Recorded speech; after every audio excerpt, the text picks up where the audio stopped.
10,000 लोग, 5,000 उनसे पंजाब में अरेस्ट हुए, तकरीबन 5,000 केपी में अरेस्ट हुए, और दोनों हुकूमतें इलीगल, उनका मुद्दत म्यार खत्म।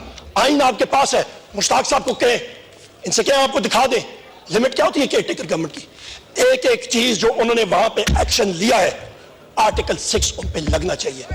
वो जो आपकी ग्रांट्स है, जो सप्लीमेंट्री ग्रांट्स असेंबली पास कर रही है, नहीं कर सकती, ये तो एक हंच है।